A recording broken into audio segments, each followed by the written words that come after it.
This is Shruti Khandelwal and welcome back to my YouTube channel. तो आज की इस वीडियो में हम आपके करने वाले हैं सीडीपी के क्वेश्चंस डिस्कस। 30 क्वेश्चंस होंगे, प्रीवियस ईयर क्वेश्चंस हैं और इम्पॉर्टेंट 30 क्वेश्चंस हैं आपके एग्जाम में। इनमें से काफी सारे क्वेश्चंस आपको दिखने वाले हैं, ठीक है। सो यहाँ पर हम शुरू करते हैं इस पेपर को सॉल्व करना, और साथ साथ से मैं आपसे भी ना ये रिक्वेस्ट करूंगी कि आप अपना भी ना स्कोर नोट करते जाना, आपने कितने सही करे कितने गलत, और उसके बाद एंड में आप अपना स्कोर कमेंट सेक्शन में मेंशन करके जाना, सो आपको भी पता रहेगा कि आपकी कितनी प्रोग्रेस चल रही है, ठीक है। तो शुरू करते हैं। यहाँ पे लिखा हुआ है child development is divided into which of the following domain.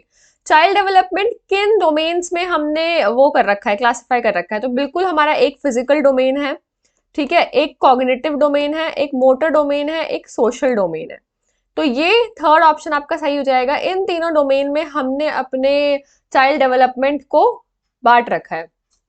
वहीं हिंदी में अगर देखा जाए तो आपका ये शारीरिक, संज्ञानात्मक, गामक और सामाजिक है, ठीक है। और ये दोनों लैंग्वेज में चलेगा, हिंदी इंग्लिश, ठीक है। तो आपको जैसे अच्छा लग रहा है आप वैसे देखिए। Now which of the following principle states that development proceeds directionally from head to foot. अब देखो यार, सर से अगर ऊपर तक नीचे जा रहा है, सर से लेकर के पैर तक, तो ये कौन सा होगा आपका? सर सिफेलोकॉडल, ठीक है। सा करके ऐसे याद रख लो। सिफेलोकॉडल होता है आपका head to toe, proximodistal आपका ऐसे चलता है सेंटर टू पेरिफेरी, ठीक है। तो सिफेलोकॉडल है। देखो ये मैं जितने भी क्वेश्चन पेपर करवाया ना मैंने, ये क्वेश्चन रिपीट हुआ है, मतलब 90% में रिपीट हुआ है, तो इसके आपके एग्जाम में आने के चांसेस बहुत ज्यादा है, ठीक है। तो अच्छे से करके जाना, और जो क्वेश्चंस आपको लग रहे हैं थोड़े डिफिकल्ट है उनका स्क्रीनशॉट ले लो, उनको नोट कर लो, so that last moment revision करने में आपको इजी रहेगा। अब as an infant, Raghav was deprived of personal affection. In his late childhood, he found considerate teachers, yet he has issues trusting people and lacked courage to take risk. Which issue of development aptly describes Raghav's case? ये बोल रखा है कि राघव जो है मतलब शुरू से ही ना बचपन से ही उसको पर्सनल अफेक्शन कम मिली है, मतलब कि थोड़ा प्यार उसे कम मिला है। तो इसलिए उसके लेट चाइल्डहुड में जब वो बड़ा हुआ करीबन 12-13 साल का, उसके बाद उसको ना टीचर्स उसको कंसिडरेट टीचर्स मिले, लेकिन फिर भी ना उसको ट्रस्ट इश्यूज अभी भी हैं और वो करेज लैक करता है रिस्क लेने में, मतलब थोड़ा डर डर के रहता है, सहमा सा। और यहाँ पे कौन सा डेवलपमेंट है उसका इशू, कौन से इशू आपका है, ये आपको इसमें मेंशन करना है। सो यहाँ पर बच्चे का जो हुआ है वो अर्ली लेटर एक्सपीरियंसेस इशू हुए हैं, ठीक है। मतलब बचपन में जो चीजें हुई उसके बाद में, तो मतलब वो जो चीजें थी वो अभी भी उसको प्रॉब्लम क्रिएट कर रही है, ठीक है। यहाँ पे भी आपका क्या ऑप्शन हो जाएगा सही? यहाँ पे भी आपका सेकंड ऑप्शन शुरू हो जाएगा, ठीक है, कि शुरू और बाद में जो चीजें हुई उसकी लाइफ में वो अफेक्ट कर रही हैं। Now the play that facilitates children to understand others thought believes and feelings is. जो प्ले फैसिलिटेट करता है बच्चों के थॉट को, उनकी बिलीव्स को, उनकी फीलिंग्स को, उन बच्चों के मतलब दूसरों के, ठीक है। मतलब नहीं, एक मिनट, हाँ इस क्वेश्चन को थोड़ा उल्टा रीड किया मैंने। हाँ, वो प्ले जो फैसिलिटेट करता है बच्चों को कि वो दूसरों के फीलिंग्स को, उनके थॉट्स को, उनकी बिलीव्स को समझ सके, वो कौन सा प्ले होता है आपको इसमें ये बताना है। तो वो होता है हमारा मेक बिलीव प्ले, ठीक है। इस प्ले को हम कहते हैं मेक बिलीव प्ले, जो हमें हेल्प करता है दूसरों के थॉट्स, बिलीफ और फीलिंग्स को अंडरस्टैंड करने में, और ये होता है आपका कल्पनाशीलता वाला खेल, ठीक है। हिंदी में से ये कहते हैं। नेक्स्ट क्वेश्चन है, आपको क्वेश्चन आपकी स्क्रीन पे दिख रहा होगा। तो यहाँ पे पूछा जा रहा है कि कौन सी स्टेज पे मोरल डेवलपमेंट की लॉरेंस कोलबर्ग की थ्योरी जो कहती है कि rules must be enforced in the same manner for everyone, मतलब रूल सबके लिए सेम तरीके से ही एनफोर्स किए जाने चाहिए, लागू किए जाने चाहिए, और हर इंडिविजुअल की मॉरल ड्यूटी है कि वो उन सारे रूल्स को ओबे करे, ठीक है। तो ये आपको इन चारों में से देखने से ही समझ में आ रहा होगा कि भाई ये तो सोशल ऑर्डर मेंटेनिंग ओरिएंटेशन है, मतलब कि हम कानून की बात कर रहे हैं तो हमारा सोशल ऑर्डर और लॉ जो है वो मेंटेन होके रहे, इसलिए सब लोगों को कानून फॉलो भी करना है और सबके लिए समान भी है वो, ठीक है। तो आपका ये फोर्थ ऑप्शन सही हो जाएगा।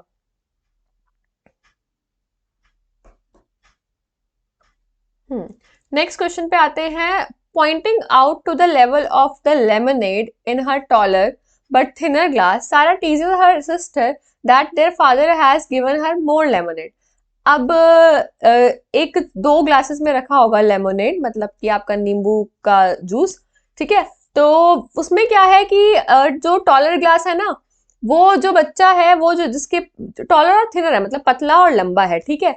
तो जो उसकी बहन है ना, वो उसको टीज करती है, उसकी बहन, दूसरी बहन को, कि उसको जो मिला है वो ज्यादा मिला है, उसके पापा ने उसे ज्यादा दिया है क्योंकि वो लंबा है, ठीक है। लेकिन उसकी जो सिस्टर है वो उस पर रिस्पॉन्ड नहीं करती है, क्योंकि उसने देखा है कि उसके फादर ने जो पोर किया है, मतलब दोनों में सेम ही पोर किया है, मतलब एक ग्लास से ही दोनों में डाला है, तो दोनों में सेम ही आया है, ठीक है। तो इससे आपको क्या पता लग रहा है कि सारा में क्या क्वालिटी है। उसकी जो बहन है, उसने उसको तो लग रहा है कि वो लंबा है, लेकिन जो सारा है उसको समझ में आ रहा है कि दोनों बराबर है। तो इसमें बच्चे में क्या है, बच्चे में सेंट्रेशन है, एनिमेशन है, सीरिएशन है, क्लास इंक्लूजन है, क्या है? ठीक है, तो सारा जो है वो टीज कर रही है, ठीक है, अपनी सिस्टर को। तो सारा की सारा जो है उसको समझ में नहीं आ रहा है भाई कि यहाँ पे क्या हो रहा है, यहाँ पे जो अमाउंट है वो डिपेंड नहीं करता, आप ऐसे चीजें रख दो या फिर आप ऐसे चीजें रख दो, उससे फर्क नहीं पड़ता। अब 2 केसेस हो सकते हैं, आपसे ना सारा का पूछा है। अगर सारा की सिस्टर का पूछा होता तो सारा की सिस्टर के पास तो दिमाग है, वो क्लासिफाई सीरिएट सब कुछ कर पा रही है, ठीक है। और लेकिन जो सारा है ये ऐसी बात कर रही है, इसीलिए इसके केस में हो रहा है सेंट्रेशन। मतलब अभी ये रिवर्सिबिलिटी वाले चीजों को नहीं समझ पा रही है, अभी इसको ये समझ भी नहीं आ रहा, कंजर्वेशन ऑफ मास वाला जो कॉन्सेप्ट है इसका बिल्कुल भी क्लियर नहीं है अभी, ठीक है। तो जो सारा क्या एग्जिबिट कर रही है, सारा सेंट्रेशन एग्जिबिट कर रही है। नेक्स्ट क्वेश्चन पे आते हैं, अपने लंबे मगर, ये वही आपका क्वेश्चन है, और यहाँ पे आपका आंसर आ जाएगा केंद्रीकरण, ठीक है। Next, according to Piaget, during which period of development does the child begin to use symbols to represent object and logical reasoning emerges? पूछा जा रहा है कि कौन से पीरियड ऑफ डेवलपमेंट में जो चाइल्ड है वो यूज करना शुरू कर देता है सिंबल्स को टू रिप्रेजेंट ऑब्जेक्ट्स, ऑब्जेक्ट को रिप्रेजेंट करने के लिए, और लॉजिकल रीजनिंग जो होती है उसकी एमर्ज होना शुरू हो जाती है, मतलब निकलती होती है थोड़ी बहुत। तो ये प्री ऑपरेशनल स्टेज में होता है, ठीक है, जब वो बच्चा सिंबल्स यूज कर रहा है ऑब्जेक्ट्स को रिप्रेजेंट करने के लिए, ठीक है। तो यहाँ पर प्री ऑपरेशनल स्टेज में आपका ये काम होता है, और ये आपका है फर्स्ट ऑप्शन सही। नेक्स्ट ऑप्शन है आपका, Aman is trying to fix the pieces of a puzzle but he is struggling to fit the correct parts at the right place. His mother provides hints and cues in the form of how, what, why. According to Lev Vygotsky's theory of learning, this strategy of learning will. देखो यार, यहाँ पे ये पूछ रखा है कि अमन जो है वो पजल्स फिक्स कर रहा है, लेकिन थोड़े प्रॉब्लम फेस कर रहा है उसको करने में, राइट प्लेस पे नहीं कर रहा है। तो उसकी मदर ने उसे कुछ क्यूज और हिंट्स प्रोवाइड करे, जैसे कि कैसे क्या, क्यों वाले कुछ क्वेश्चंस वगैरह उसके आंसर्स प्रोवाइड करे, और इससे इस स्ट्रैटेजी से क्या हो रहा है, वो क्या हो पा रहा है यहाँ पे वो act as a scaffold for learning. थोड़े से हिंट्स प्रोवाइड करके हम एक हल्का सा उसे सपोर्ट प्रोवाइड करें जिससे उसकी लर्निंग हो सके, इजीली वो अपना काम कर सके, ठीक है। तो अधिकम के लिए पाड़ का काम करेगी, ठीक है। तो यहाँ पे थर्ड ऑप्शन आपका सही हो जाता है। आगे बढ़ते हैं नेक्स्ट क्वेश्चन की तरफ। In Vygotsky's theory assisted discovery is aided by, Vygotsky's की थ्योरी में असिस्टेड डिस्कवरी जो होता है वो एडेड बाय किसके थ्रू एड की जाती है? तो यहाँ पे आपका आंसर होता है वाइगॉस्की ना, आपने देखा होगा वाइगॉस्की ने कल्चर की बात करी है, सोशल सोशल उसकी बात करी है, सोसाइटी की बात करी है। तो यहाँ पे इन सब में आपको कहीं सोसाइटी का रोल कुछ दिख रहा है? तो हाँ, पीयर कोलैबोरेशन, ठीक है। तो क्योंकि वाइगॉस्की के हिसाब से बच्चा एक सोशल नेटवर्क में बहुत अच्छा सीखता है, तो यहाँ पे पीयर कोलैबोरेशन आपका सही आंसर हो जाएगा। यहाँ पे भी ऐसे second option is your right answer. According to Howard Gardner's theory of multiple intelligence, which of the following terms is applied to the ability to perceive the visual words accurately and to perform the transformation on one's initial perceptions? सो इस question में आपसे पूछा जा रहा है कि जब आप विजुअल वर्ल्ड को वो कैसा दिखता है समझने लग जाते हो, तो यहाँ पर आपकी जो होती है, जब आप ये स्पेशल इंटेलिजेंस होती है, ठीक है। स्पेशल इंटेलिजेंस में क्या होता है कि आर्किटेक्ट की बात करी जाए अगर, तो वो आप अच्छे से समझने लग जाते हो, और सब चीजें एक स्पेस को कैसे डिफाइन हो रहा है वो वैसे समझने लग जाते हो। तो यहाँ पे आपका सेकेंड ऑप्शन सही हो जाएगा, ठीक है।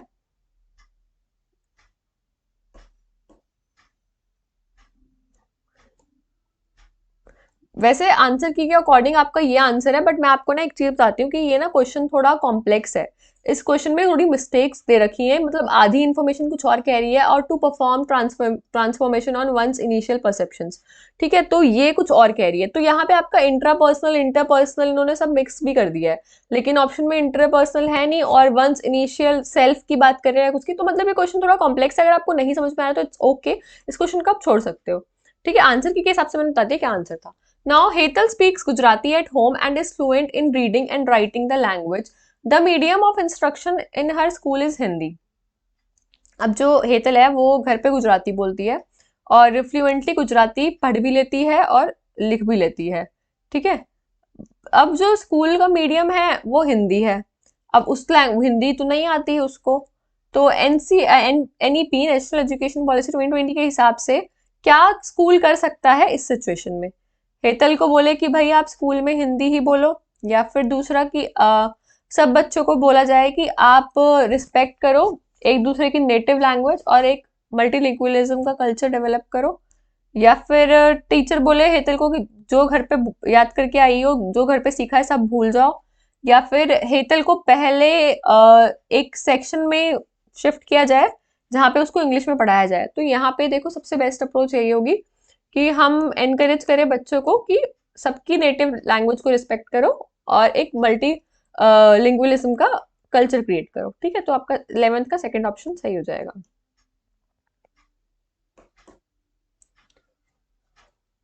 Next question is gender is a, क्या होता है gender? Determined at the birth of time, pre determined, या फिर इंस्पायर्ड बाय सोशल स्ट्रक्चर्स, या फिर इज एन इनेट। अब देखो सेक्स बोला जाए या फिर जेंडर बोला जाए, ये दो अलग अलग चीजें। ठीक है, ये आपका होता है मेल या फीमेल, जो कि ऐसे हम रिप्रेजेंट करते हैं।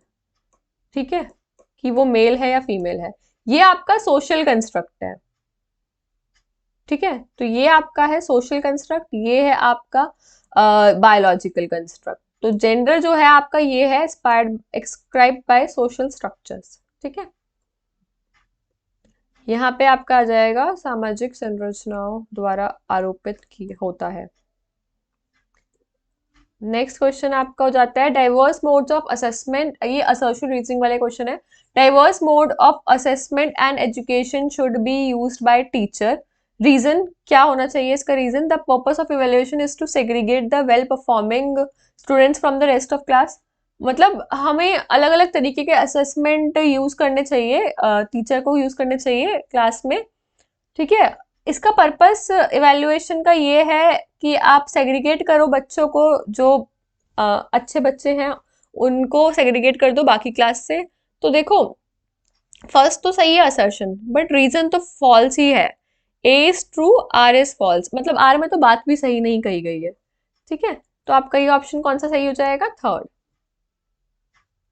क्योंकि हम बच्चों को अलग थोड़ा ना कर देंगे। अगर कोई इंसान पढ़ाई में अच्छा भी है तो इसका मतलब ये नहीं है जो पढ़ाई में बच्चे बेकार है उनको हम ये अलग ही कर दें। ठीक है, तो कोलैबोरेटिव लर्निंग होगी, सब साथ में ही पढ़ेंगे यहाँ पे। विच of the following is not a characteristic of a progressive classroom? Progressive classroom कौन सा होता है आपको उसके लिए ये पता होना चाहिए। प्रोग्रेसिव क्लासरूम चाइल्ड सेंटर्ड होता है। ठीक है, और इसमें से कौन सा कैरेक्टरिस्टिक नहीं है प्रोग्रेसिव क्लासरूम का? चिल्ड्रन एक्टिव पार्टिसिपेंट्स होंगे, तो हाँ अच्छी बात है ये तो। फ्लेक्सिबल ग्रुपिंग, मोबाइल टीचर, और focus on rewards on punishment. देखो प्रोग्रेसिव क्लासरूम में हम फोकस नहीं करेंगे रिवॉर्ड्स और पनिशमेंट पे, तो फोर्थ ऑप्शन आपका यहाँ पे सही हो जाएगा। ठीक है, यहाँ पे भी fourth.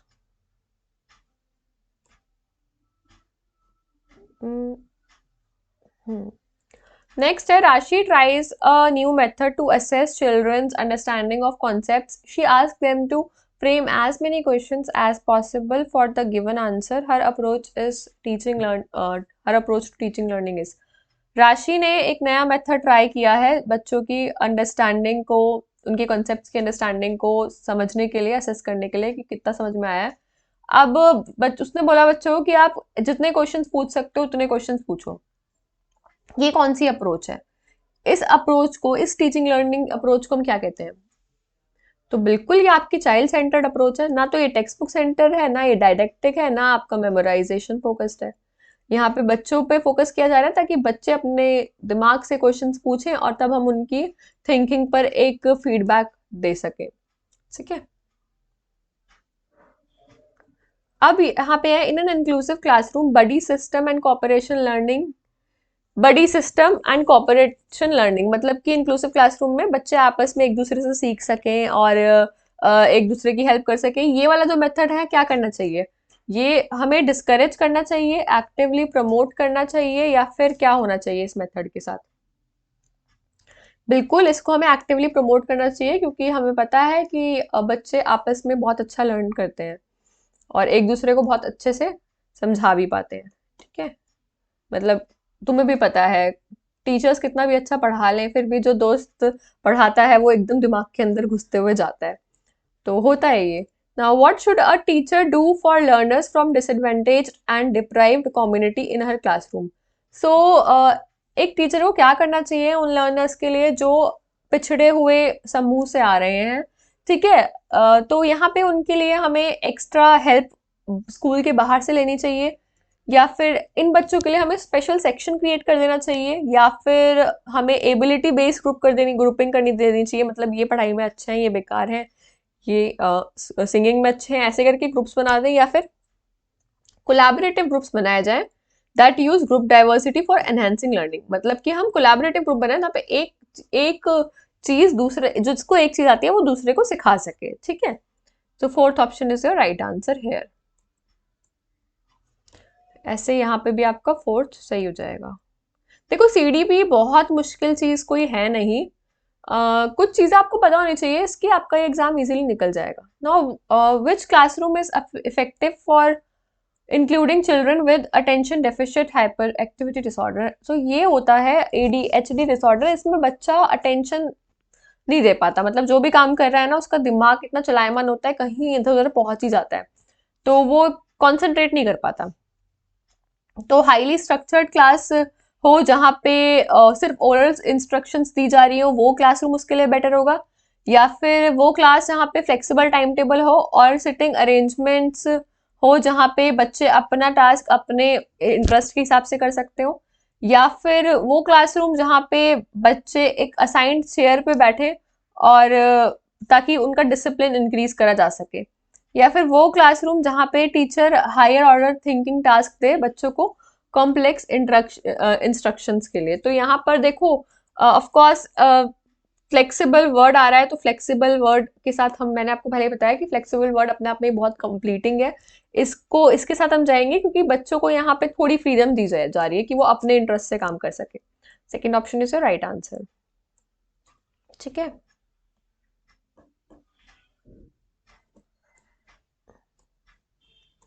now what kind of intelligence is possessed by people who think more divergently than other in a novel situation?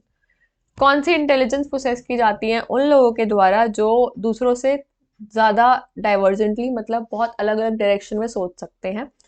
तो divergent is equal to creative, ये मैं आपको बहुत बार बता चुकी हूँ। तो डाइवर्जेंट थिंकिंग आ रहा है, डाइवर्जेंटली सोच पा रहे हैं, तो वो क्रिएटिव इंटेलिजेंस है, क्रिएटिव थिंकिंग है। ठीक है, सिंपल एज दैट। अब आगे बढ़ते हैं, यहाँ पे भी आपका सृजनात्मक बुद्धि आएगा इधर भी।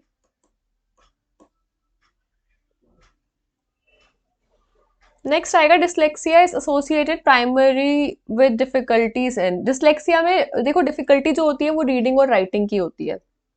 ठीक है, यहाँ पे आपका डिसलेक्सिया अगर आपने तारे जमी पर देखी है तो जो उसका मेन कैरेक्टर है ईशान अवस्थी, जो बच्चा है उसको यही दिक्कत होती है डिसलेक्सिया, जिस वजह से ए को वो बी को डी बना देना, मैथ्स में नंबर्स समझ में नहीं आना, तो ये सब बच्चों को दिक्कत होती है।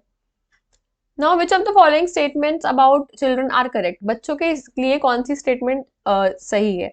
चिल्ड्रन जो होते हैं वो बॉर्न होते हैं एज अ साइंटिफिक इन्वेस्टिगेटर, मतलब भाई उन्हें जानना है दुनिया के बारे में। सही बात है, बड़े क्यूरियस होते हैं वो।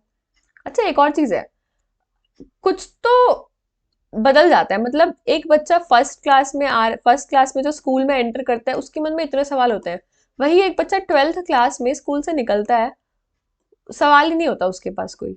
मतलब इन सालों में हमारे एजुकेशन सिस्टम ने क्या किया है कि हम लोगों की क्यूरियोसिटी खत्म ही हो गई है इस दुनिया को जानने की।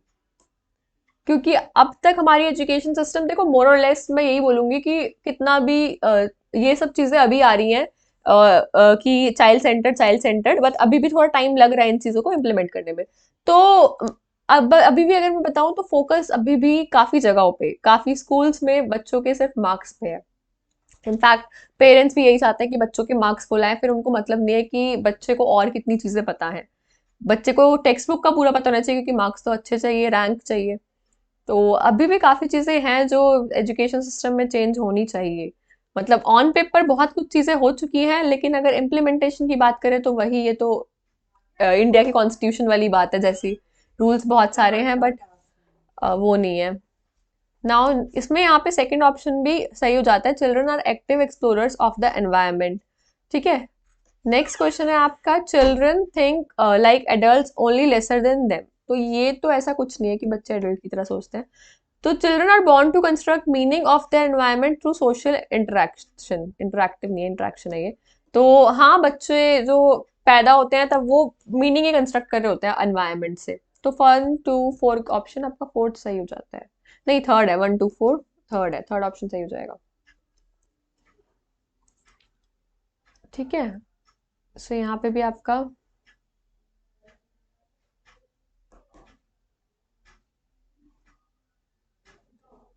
नेक्स्ट क्वेश्चन आपका है, primary objective of analysing errors in students work is.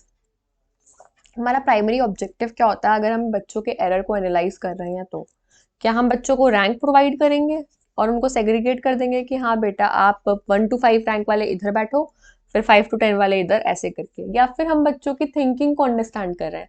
या फिर हम बच्चों की मिस्टेक्स को देख रहे हैं और उनको डांट रहे हैं? या फिर हम कंपेयर कर रहे हैं कि कौन सी टीचर्स कितनी अच्छी हैं? तो ऑफ कोर्स हम लोग यही जानना चाहते हैं कि बच्चे की थिंकिंग कैसी चल रही है, बच्चे कहाँ लैक कर रहा है, इसीलिए हम एरर्स एनालाइज करते हैं। ठीक है, तो सेकंड ऑप्शन इज सही answer.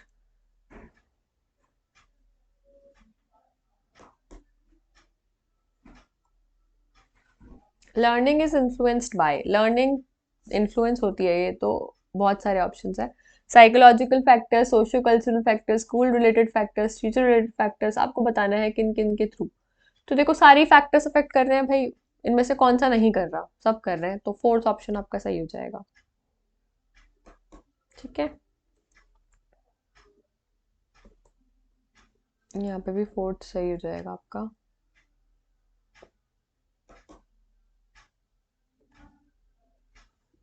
Giving students the opportunity to discuss their experiences and celebration, नहीं, discuss, giving students the opportunity to discuss their experiences of celebration of festivals in the classroom and building upon that information is example of। बच्चों को opportunity देना कि वो discuss कर सके कि उन्होंने कैसे फेस्टिवल्स को सेलिब्रेट किया, क्लासरूम में बताएं ये सारी बातें। ये जो होता है इस बात पे क्या इंफॉर्मेशन जो है, मतलब ये क्या वो है आपका बिहेवियरिज्म है, ये डायरेक्ट इंस्ट्रक्शन है, सोशियो कंस्ट्रक्टिविज्म है, या टेक्स्ट बुक सेंटर लर्निंग है? तो ऑफ कोर्स ना देख के भी तो लग रहा है ये सोशल कंस्ट्रक्टिविज्म है आपका। ठीक है, यहाँ पे बच्चे एक दूसरे का एक्सपीरियंस देख करके काफी कुछ सीखेंगे, और एक यूनिटी वाली फीलिंग तो ऑफ कोर्स रहेगी। ठीक है, तो आपका ये वाला ऑप्शन हो जाएगा, सोशियो कंस्ट्रक्टिविज्म।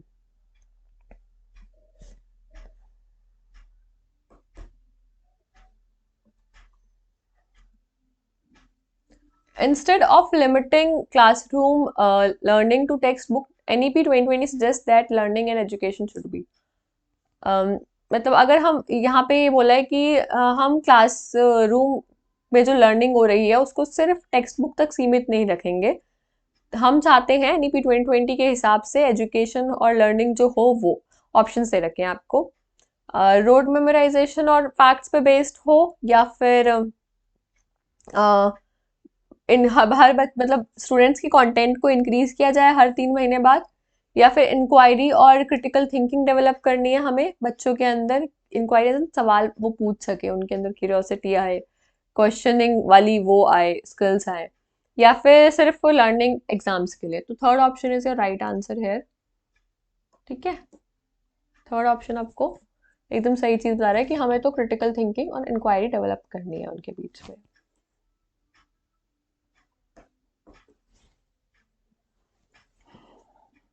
नेक्स्ट क्वेश्चन है नियोनिक डिवाइस इज,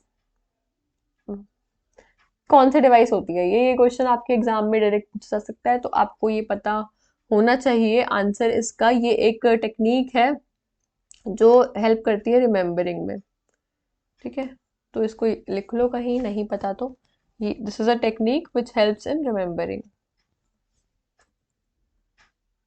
ठीक है। हिंदी में तो स्मृति विषयक युक्ति, तो स्मृति मतलब ही स्मरण करना, कुछ याद करना है, तो हिंदी में कुछ चीजें तो मतलब हिंदी हमारे में इतनी होल है ना लैंग्वेज की, आप कभी हिंदी में कुछ पढ़ोगे ना तो आपको उसका वैसे ही समझ में आ जाएगा। बट एक चीज बता दूं, पेपर आपका जो ऑनलाइन पेपर आएगा उसमें जो मीडियम आप चूज करोगे आपको वो क्वेश्चन उसी मीडियम में शो होंगे। तो ऐसा नहीं है कि अगर आपको किसी वर्ड का मतलब समझ में नहीं आ रहा है तो आप उसका हिंदी में या हिंदी में समझ नहीं आ रहा तो इंग्लिश में देख लो। तो पहले जब ऑफलाइन पेपर होते थे तब इंग्लिश और हिंदी वाले दोनों साथ साथ आते थे लिखे हुए, बट अब ऐसा नहीं होता। अब ऑनलाइन पेपर होते हैं आपके, तो ऑनलाइन पेपर में आपको हिंदी इंग्लिश मीडियम जो आप ऑप्ट करोगे वो आपको वही शो होगा, ठीक है। अब यहाँ पे 27 क्वेश्चन है, Anuj teachers EVS to class 3। Anuj EVS पढ़ाता है क्लास 3 को और हमेशा ब्रेनस्टॉर्मिंग करता है after introducing any topic to his students. जब भी बच्चों को एक टॉपिक इंट्रोड्यूस करता है, ठीक है, उसके बाद वो ब्रेनस्टॉर्मिंग करता है ना, विच of the following would this strategy promote. तो ये कौन सी इनमें से कौन सी चीज इस स्ट्रैटेजी को प्रमोट करेगी? Rote learning, perspective taking, critical thinking, inquiry. Again a very important question. So सारी चीजें ठीक है रोट लर्निंग को छोड़ के, तो आप रोट लर्निंग को हटा दो, फिर ऑप्शन 2 3 4 कहाँ दिख रहा है आपको, टिक कर दो। सो यस, फोर्थ ऑप्शन यहाँ पे आपका इसलिए ठीक हो जाएगा।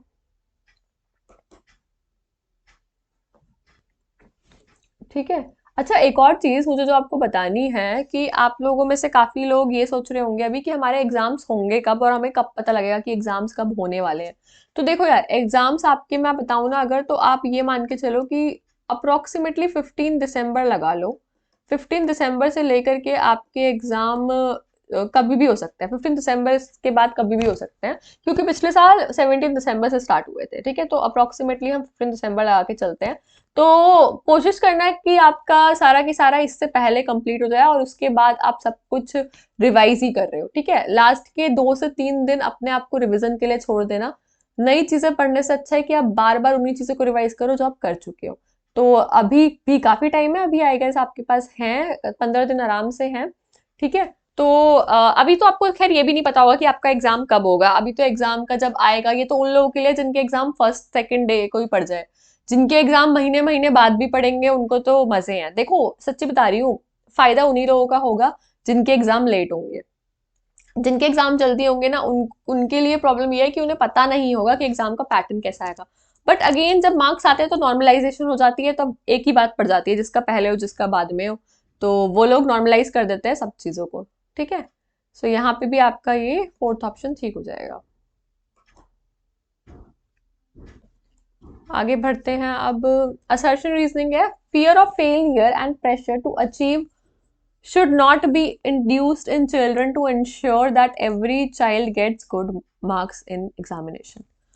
जो फियर ऑफ फेलियर है ना, कि बच्चों को डराना कि फेल ना हो जाओ, या फिर प्रेशर, वो इसलिए नहीं, प्रेशर टू अचीव कुछ भी, ये बच्चों में ना should not be induced in children to ensure that every children get good marks. मतलब ये हमें इसलिए नहीं कि मतलब हर बच्चे को अच्छे मार्क्स मिले, इसलिए नहीं होना चाहिए, ठीक है। नेक्स्ट आपको दे रखा है कि for meaningful learning to take place it is important that children feel a sense of physical and emotional security. Yes, that's true, ठीक है। तो आपका असर्शन सही है, रीजन सही है, और वो रीजन असर्शन का ही है, ठीक है। तो हमें मतलब बच्चों को इतना डराना धमकाना नहीं है, ठीक है। मतलब अगर बच्चों आपको बच्चों के अच्छे मार्क्स चाहिए तो इसका मतलब ये नहीं है कि आप उनको डराओ कि पढ़ लो वरना फेल हो जाओगे और प्रेशर क्रिएट करो, ठीक है। बच्चों के अंदर अपने आप से वो होना चाहिए कि उनको पढ़ने का मन कर रहा है, उनको एक फिजिकल और इमोशनल सिक्योरिटी होगी तभी वो अच्छे से पढ़ पाएंगे, ऐसे प्रेशर से नहीं पढ़ पाएंगे वो, ठीक है। वैसे तो मोस्टली जगह आजकल प्रेशर से ही पढ़ाया जाता है, क्योंकि छोटे बच्चों आजकल छोटे बच्चों का भविष्य तो भाई ईश्वरी मालिक है, वो लोग टिकटॉक बंद हो गया, नहीं तो टिकटॉक, रील्स, शॉर्ट्स यही सब देख रहे हैं छोटे बच्चे, मतलब लिटरली 3-4 साल के बच्चे वो देख रहे हैं। मतलब मैं जानती हूँ, मेरे नोन में है, और आई वाज लाइक मतलब क्या सीख रहे हैं ये। एक तो ना ये एप्स जो बनी होती है ये इसलिए बनी होती है, डोपामिन रिलीज होता है, इसीलिए आप कॉन्टिन्यूसली स्क्रॉल करते रहते हो, आपको मजा आ रहा है, 1-2 घंटे ऐसे ही देख रहे हो, बट मतलब आपका कंसंट्रेशन स्पैन भी उससे कम होता है, क्योंकि आप एक रील को, एक शॉर्ट को, एक टिकटॉक को कितना देखते हो, 30 से 60 सेकंड की होती है, जिसमें कि आप पूरी भी नहीं देखते होगे, आप आधी में ही वो करते हो। तो मतलब आपका 30 सेकंड और 40 सेकंड का ही अटेंशन स्पैन है, जहां हमारा अटेंशन स्पैन मतलब पहले कहाँ 40-40 मिनट तक हुआ करता था कि हम 40 मिनट बिना थके पढ़ सकते हैं। मतलब अगर वैसे देखा जाए कॉन्सेंट्रेशन स्पैन आपका 40 मिनट्स नॉर्मल इंडिविजुअल का होता है, कि वो 40 मिनट्स आराम से बैठ करके पढ़ सकता है बिना डिस्ट्रैक्ट हुए। ठीक है, सो इट्स इम्पॉर्टेंट कि आप अपने माइंड को ना अच्छी चीज़ों से फीड करो, क्योंकि ये सब जो चीज़ें हैं ये आपको हेल्प ज़्यादा देर तक करेगी नहीं, आपके दिमाग के साथ बहुत बुरे तरीके से खेलेगी।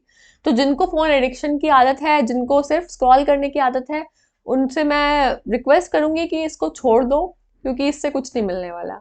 आगे बढ़ते हैं। Aliza whose locus of control is internal would attribute her failure to in examination to. जो अलीजा है उसका जो पूरा वो है, लोकस ऑफ कंट्रोल जो है वो इंटरनल है, तो ये उसका फेलियर ऑफ एग्जामिनेशन किस रीजन से हो सकता है, इनमें से किस रीजन से हो सकता है, जिसका नियंत्रण केंद्र आंतरिक है, मतलब वो खुद कंट्रोल कर सकती है अपनी इमोशंस को, अपनी लर्निंग को, तो उसका फेलियर जो होगा वो इन एग्जामिनेशन किन रीजन की वजह से होगा, तो उसकी हर लैक ऑफ एबिलिटी की वजह से होगा। ठीक है, हम यहाँ पे ये नहीं बोल सकते कि क्वेश्चन पेपर डिफिकल्ट था, बैड लक, टीचर बाइस है उसकी वजह से, ये सब बेकार चीजें हैं, ये सब बोलनी भी नहीं चाहिए। तो अगर आपके अंदर एबिलिटी नहीं है, आप नहीं कर पा रहे हो, इसलिए आपका एग्जाम आप फेल हो सकते हो, अदरवाइज नहीं हो गया आप फेल। ठीक है, यहाँ पे भी आपका ये हो जाएगा।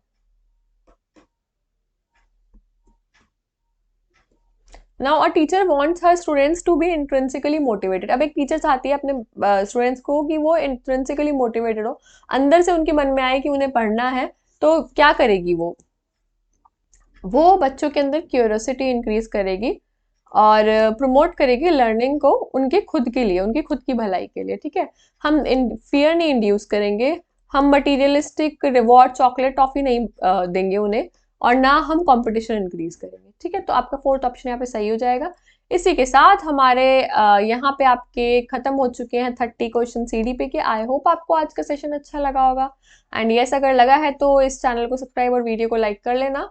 और आई एम प्रीटी श्योर आपके एग्जाम्स में से जितने भी मैं क्वेश्चंस करवा रही हूँ उनमें से काफी क्वेश्चंस रिपीट होने वाले हैं।